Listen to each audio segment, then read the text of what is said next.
let's kind of dive into this real quick. Because just like the playbook we talked about before, there's always a regime change playbook, and you don't have to look far to find the actual receipts to find out exactly what's going on. American foreign policy is the worst foreign policy on the planet. It is awful. It's all about empire, control, resource extraction. This whole kind of mentality that we're going around being the good guys, that we have to be Captain America, is just ridiculous. There's a corporate involvement when it comes to our foreign policy at all times, pushing the narrative, pulling the strings to kind of make it seem like we're going into wherever we're going to for humanitarian reasons, when it really is all about finances, when it really is all about green. So Trump removed the troops from Somalia and Biden brought them back. Fam, Afghanistan, once we pulled out of there, the longest now tenure of troops in one area is now Somalia, going back to Bill Clinton, Black Hawk Down days, if you can remember those days, talking about what was going on in Somalia. And our guest has arrived. Fam, if you'd like to introduce our guest, please do so. Yes, so our guest is Abayomi as Ikiwi. Am I saying it right? Yeah. Okay, great. And your organization, could you tell us about the organization that you work for the audience? Well, I'm editor of the Pan-African Newswire. Okay, great. Yeah. And, I just read your article, or Wyatt Reed's article, where you gave a little bit of commentary on the situation. There's been a lot of information flowing about Somalia and whether it's an invasion or not, and also the behind the scenes strings pulling by the West, the tensions between the two factions. Can you give us a little bit of an overview as to what happened and what led to Biden bringing in troops back into Somalia when Donald Trump had removed them a little bit ago? Yes, the U.S. Africa Command, AFRICOM, they sponsored a conference in neighboring Djibouti about 2 weeks ago. And Djibouti is the location of Camp Lemonet, which is a French and U.S. military base. As far as I know, it's the largest concentration of U.S. troops on the African continent. The summit involved a number of government agencies, including the Agency for International Development, the State Department, and others. And of course, their motivations are the same as they were years ago when they intervened in Somalia. We can go back to 2006, 2007, when they encouraged the Ethiopian government under former Prime Minister Meles Zenawi to go in to Somalia, ostensibly to prevent the Al-Shabaab group, the group that Al-Shabaab actually came out of, which was the Islamic Courts Union, from taking power. And since 2007, they have funded the African Union mission in Somalia, AMISOM. That's 15 years of funding by the United States, the European Union, NATO, as well as the United Nations. So Trump, when leaving office, withdrew the ground troops from Somalia. Now Biden has come along again and placed them back there. But we have to understand that there have been U.S. troops killed in Somalia, and also civilian personnel, intelligence personnel that have been killed there within the last decade. Now, we can also go back to 1992 to 1994, when initially under President George Bush Sr., and was inherited by Bill Clinton, they sent in thousands upon thousands of Marines into Somalia, ostensibly on a humanitarian mission, but it turned into a insurgency against the Marine occupation. And you mentioned what happened in October of 1993, that was turned into a movie called Black Hawk Down. Yeah. That was a dramatization of the actual resistance on the part of the Somalians against the U.S. as well as United Nations occupation. So this is an old issue, but it keeps resurfacing. Yeah. Yeah, it's interesting to me and by the way, thank you so much for coming on the show. How do you say your first name again? Abayomi? Abayomi, thank you so much for coming on too as well, because this is a topic that we understand. We've been talking about foreign policy and the regime change playbook for quite some time. Could you and fam, hopefully do you want to kind of set this off in some way, or should I start asking questions? I don't want to. No, go ahead. In. Okay. Yeah, go ahead, ask questions. I tried to give some minimal background.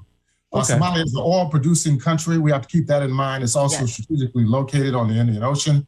Yes. It's close to the major ocean trading gateways in what's considered the Arabian Peninsula. It's a very important country. Yeah. And you just pointed out, a lot of people immediately think, okay, we want to go there because of natural resources, but there's been this cat and mouse game, this kind of same playbook that we use. We learned from Operation, I believe it's Sycamore Timber in Syria, the way we were funding jihadists to then go fund other groups to fight them, then to send our military in to fight them when we funded them. The same thing happened. We funded the Mujahideen and they spread like crazy. What links are there between jihadist groups and the newly inaugurated government in Somalia today? The one that has cooperated with Biden to bring the troops back?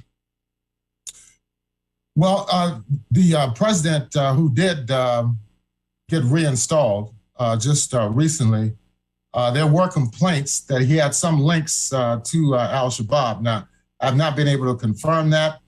It may just be internal political disagreements and conflicts. However, it doesn't seem as if the strategy that has been used for the last 15 years has been effective in regard to curtailing these jihadist groups. They have engaged in bombing operations against the African Union mission in Somalia, AMISOM. As I mentioned before, they've killed U.S. troops and also U.S. Civilian personnel, whether they're in intelligence or State Department officials. So yes, it's a very volatile situation there. The country is extremely divided.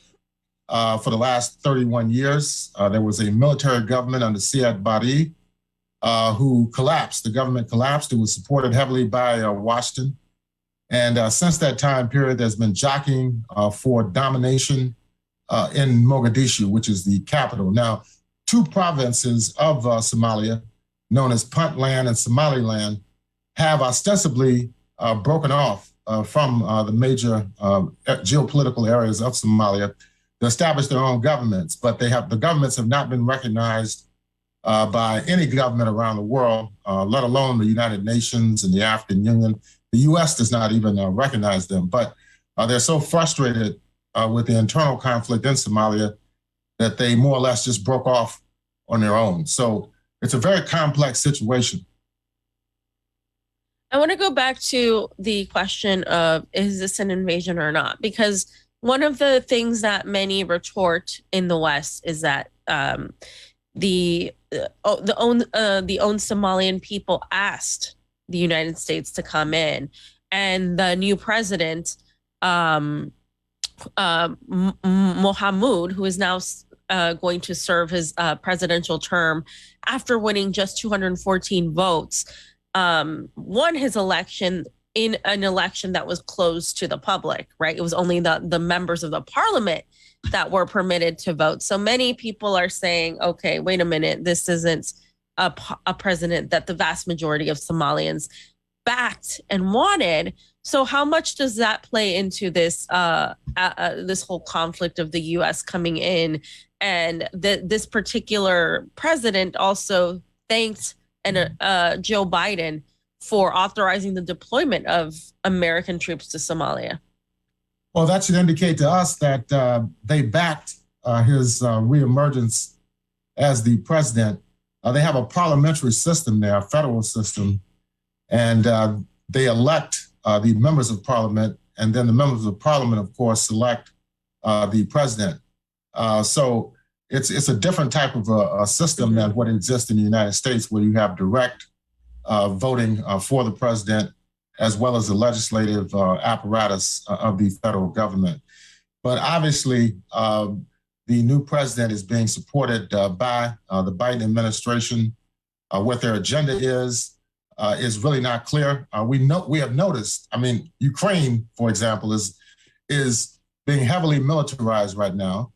And we see the similar situation right now in the Horn of Africa as far as the United States is concerned. So obviously, whoever is advising President Biden has a strong interest in military interventions. And whether this is going to solve the domestic as well as foreign policy crisis that the U.S. is facing now remains to be seen. We see the impact of the Ukraine war at the pump, at the supermarket when you're buying food. Rents are going higher. The supply chain shortages are becoming more acute. So obviously it's not working for the people here in the United States. And I don't believe that this intervention in Somalia is going to work as well. How can this benefit the Somalian people and people inside the United States? Somalia right now is facing the worst drought it has experienced in the last 60 years. We're talking about the early 1960s.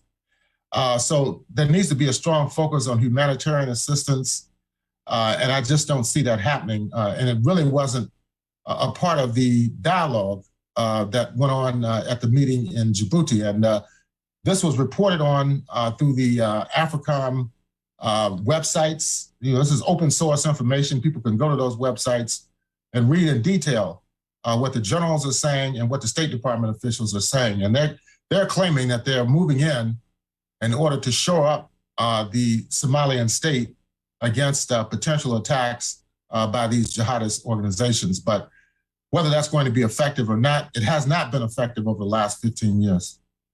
Just as a follow-up, Pasta, before I hand it off to you, do you think that this this sort of involvement from the U.S. military in Somalia is trying to stabilize Africa or foment some destabilization? Well, this is the position that the State Department and the Defense Department has taken under successive administrations. We can go back to George Bush Jr. In 2006, 2007, when he authorized aerial strikes against the Islamic Courts Union in Somalia. It continued under the Obama administration, the Trump administration, of course, which withdrew troops, and now we have the Biden administration. So just think about it. If this is going to stabilize Somalia, then why has it not been stabilized over the last decade and a half? It's interesting that you brought up the drought, and that's pretty important to point out too as well, because we all know with American intervention, it's a natural resource grab. Oil to grab all the oil companies to the natural resources. We understand that the military industrial complex can make a ton of money over here too, as well as we kind of prop up jihadists then to go and pay, you know, our military to go fight and whatnot. That cat and mouse game, that's ridiculous. But I want to talk about the regional aspect over here, because I want to know how much of this move of the United States to kind of get more involved has to do with what's going on in Ethiopia with Abiy Ahmed, right?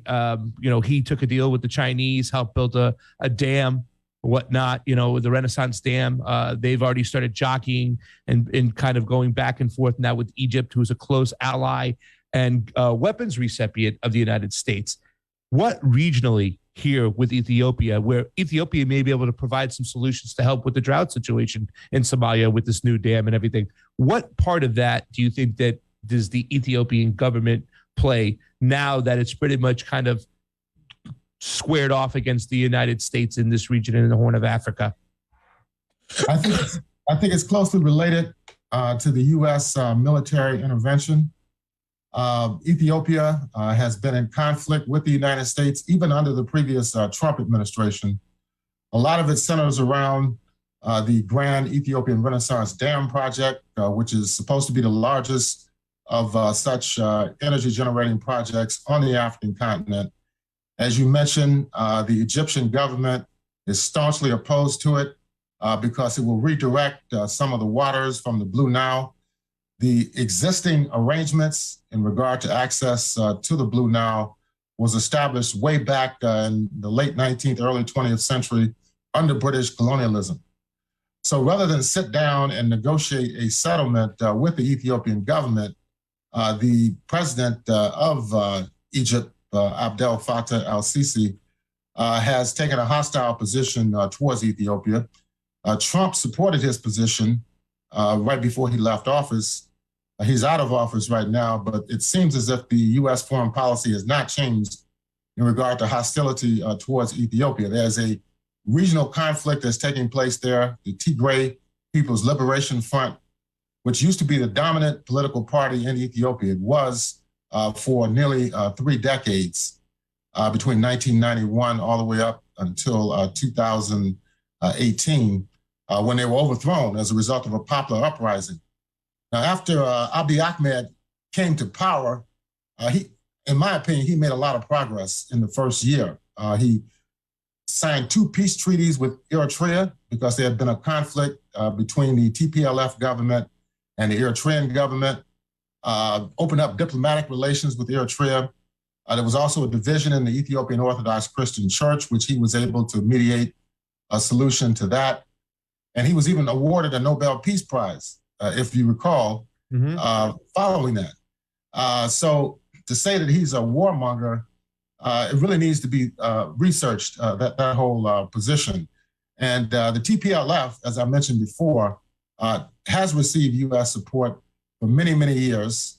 Under George Bush Sr., Herman Cohen, who was the Assistant Secretary of State for African Affairs, was instrumental in installing the TPLF in power in Addis Ababa in 1991.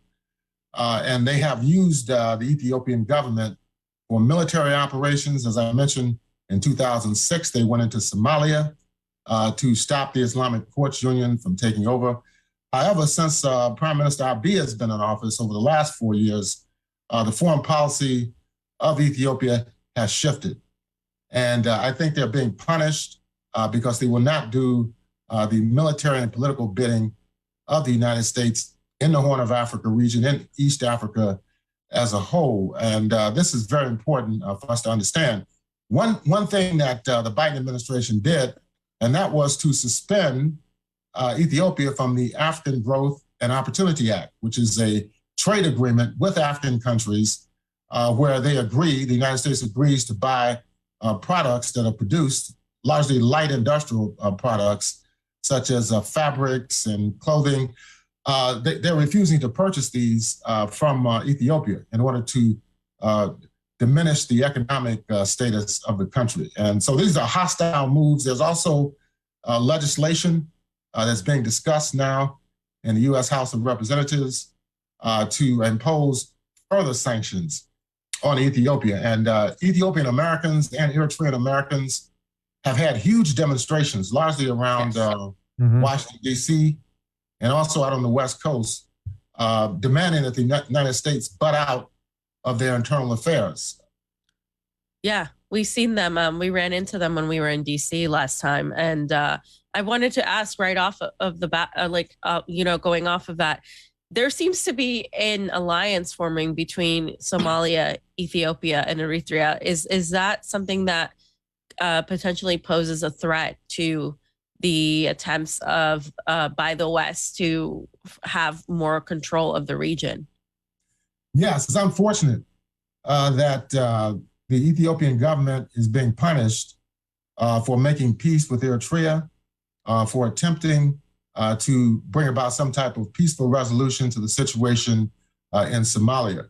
So I think it is clearly connected with the role of the Biden administration in the Horn of Africa. They do not want to take out the AFRICOM troops at Camp Lemonnier in Djibouti because China has a small presence there now, and so does France. Yep. But if you look at what is happening now, France's military involvement in Africa is under fire by several countries.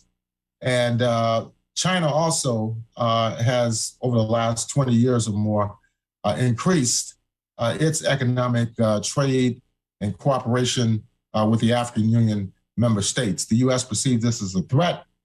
And also Russia as well has been enhancing, once again, its involvement in African affairs. They export a lot of wheat, maize, fertilizer, and agricultural machinery to several countries in Africa. And this is having an impact on the food, the food supplies in Africa, as well as other parts of the world.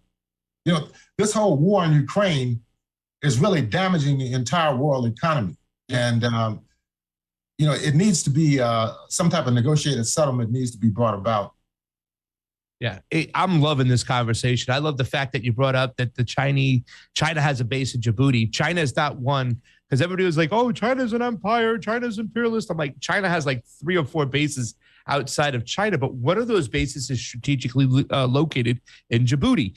We talked about the Grand Renaissance Stand that was funded, half of it was funded by the Chinese. After this move right now, how is the Chinese going to counter this move by the United States getting their presence back in Somalia? What's the Chinese next move to counteract this inside Africa? Well, we'll have to see. I'm sure they're monitoring the situation very closely. There's a lot of hostility right now against China by the United States. Some people feel that this is a step towards some type of military conflict with China as well over Taiwan, because U.S. officials have been meeting with Taiwanese officials. And this is clearly a threat to China's one China policy. And that policy was agreed upon as far back as the early 1970s. So here we are 50 years later, attempting to reverse the one China policy. And this is doing nothing except creating more hostility between China and the United States. Mm-hmm. So you mentioned Russia. The United States is trying to pass the Countering Malign Russian Activities in Africa Act, giving Congress power to probe African countries that they claim are in bed with Russia. And Tony Blair recently warned, the Tony Blair Institute recently warned that global change warns that Russia seeks to rekindle its Soviet-era ties with Africa. And the United States is sort of attempting to say that the relationship between Russia and African countries is not good. It's not beneficial to them, because more than half actually of the African countries chose to be neutral in the UN resolution on Russia's invasion of Ukraine. So how does that play into what's going on in the region, specifically the Horn of Africa? Yes, they are very concerned about Russia's position towards the African continent. Outside of the Horn of Africa, in Mali, for example, in the Central African Republic, they've also brought in the Wagner Group, which is a Russian military services corporation, to assist them in security. In Mali, which they have a military government, where the officials were trained in Pentagon war colleges in the United States, yet they turned against France, and they appear to be turning against the United States. So they have ordered the French military officials and diplomatic officials to leave Mali. The French are very concerned about that, and so is the United States. The Central African Republic as well has Russian military advisors. And this may spread because people are frustrated that they've had all this presence by the United States, by France, by NATO, and yet the security situations in various countries are worsening. Also, Eritrea is having discussions with Russia in regard to developing its strategic ports. And there's going to be other countries who will follow suit in this regard. Sudan, which also has a military government, the deputy head of the Sudanese military government, right around the time of the Russian military intervention in Ukraine, was in Moscow discussing mutual interest between the Russian Federation and the Republic of Sudan. So the U.S. is very concerned that it is losing its military grip. Its economic interests in these countries have already been on a decline because in the U.S. there's so much money spent on military equipment, the deployment of troops, bases all around the world, and it's really drains the U.S. economy. A lot of people don't realize that. So they're really not in a position to engage in these type of long-term economic deals because the people here in this country are so tied up financially with the military-industrial complex. You know, this will kind of transition into my last question, what you're talking about right now, because, you know, here in the United States, we'd have to go around for many years and try to explain to our conservative friends out there that the United States doesn't have to go around the world acting like Captain America, policing the planet. Nowadays, we have to explain that to progressives, too, who think it's okay to go and intervene. If the West were to pull out of Somalia today and have agreements with China and Russia to stay out of Somalia, if we were to actually pull out of Somalia, would Somalia be in a position to determine its own future in a peaceful manner? Or is there so much internal conflict going on there that if we all pulled out, chaos would ensue? I'm not sure. I think the potential is there for some type of diplomatic settlement in Somalia. I think it has been there for several years. But as long as the U.S. is continuing to ship weapons, to fund proxy armies, to occupy the country, and also to be involved in who is going to lead Somalia, as well as Ethiopia, there's going to be problems. There are definitely going to be problems. But the approach that the successive U.S. administrations have utilized over the last decade and a half, just over the last decade and a half, and we can go all the way back, as I did earlier, to 1992, but it definitely has had an impact on destabilizing these countries. And now, with the impact of climate change and the drought, it's even more important to work on some type of diplomatic settlement so the necessary humanitarian assistance can be sent into the Horn of Africa. What we're finding is that even the United Nations agencies, I've been reading their reports, they're frustrated as well because all of the focus right now is on Ukraine, as if Ukraine is the only place in the world where there are humanitarian crises taking place. But what they don't say is that even the war in Ukraine, in my opinion, could have been prevented. If the Biden administration was really committed to some type of negotiated settlement over the status of NATO, they could have worked on that. They could have sent the Secretary of State to Moscow to stay there and negotiate until some settlement was worked out. But all they did was to send weapons into Ukraine. They have imposed unprecedented sanctions and also attempted to have an economic blockade against the Russian Federation. And we see this is dividing Western Europe because they're so dependent upon particularly Russian energy. Countries like Germany get half their natural gas from the Russian Federation. There are other smaller countries in Western Europe and Eastern Europe that get tremendous, some are totally dependent upon Russia for natural gas and oil. And they could not refuse to purchase, they could not engage in these type of sanctions because if they do, their economies will go into a deep recession. And we're already seeing indications of that here in the United States with the rising prices, with the activities of the Federal Reserve Bank. 2 weeks ago, they raised interest rates 0.5%, and the stock market has gone down every day since then. So we have a real problem right now with political leadership in the United States and the influence of the United States over the European Union and the NATO countries. And my last question to tie it all up is, do you think that the cooperations between China, Russia, the continent of Africa, countries within the continent of Africa, and their sort of unity in standing up to Western interference is a signal of the shift from unilateral or unipolar, a unipolar world into a multilateral or multipolar world of relations? It is.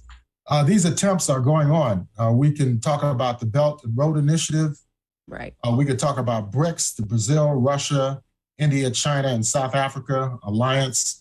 Now, they're not in a position right now to fully implement these economic programs, but we can already see the outlines of what the direction that the world is heading in in the near future. And I think the U.S. is pushing back very strongly against this. Right. I think this is what the war in Ukraine is about. This is what the escalation of tensions with the People's Republic of China is all about. They're trying to create a situation where these countries will not be able to build relationships. They will not be able to set up economic alliances that can avoid the domination of the United States. So the U.S. sees this as an effort to maintain its own hegemony and dominance throughout the international community. And it's causing a lot of problems, even here in this country. It's just absolutely amazing when people get sticker shock. Gasoline prices now are higher than they've ever been in the United States. And every policy initiative on the part of this administration and the Federal Reserve has only made the situation worse. So there really needs to be a serious debate about how do we get ourselves out of this quagmire. Abayomi, thank you so much. It was awesome. Yeah, thank you from Pan-African Newswire. Thank you so much for coming on and having this conversation. There's really not that many people that talk about these specific issues in Africa. So we really do thank you. Yeah. Thank you so much. And thank you for correcting me, because I thought it was the Bill Clinton administration that started with Somalia. No, it goes back even further. No, it was at the end. Bush. Yeah. It was at the end of the, George, H.W. Bush Sr.'s administration. It was like December of 1992. So he was on the way out. He sent 20,000 Marines into Somalia. 20,000, which means now that we left Afghanistan for the time being, that the longest boots on the ground war, conflict that we have in the United States takes place in Somalia. Thank you so much, Abayomi. Okay, anywhere else where people can find your work, or where we can go to check out your work? Yeah, you can look at my blog at panafricannews.blogspot.com. I'm also on Facebook under my name, Instagram, Twitter. So, and also just Google my name, and a number of news agencies reprint the articles that I write on a weekly basis. Awesome. Thank you so much. Thank you. Later. Awesome guest, man. Awesome guest, dude. Abayomi, ladies and gentlemen, look him up, hook him up, share his information. We need to get this out there. There was always a lot of criticism, fam, that independent media did not cover this topic enough. Thank you for going out and booking him today. That was just a treat. I loved it. I do have to give thanks to Margaret Kimberly, who suggested him. So thank you, Margaret, from Black Agenda Report. Yes.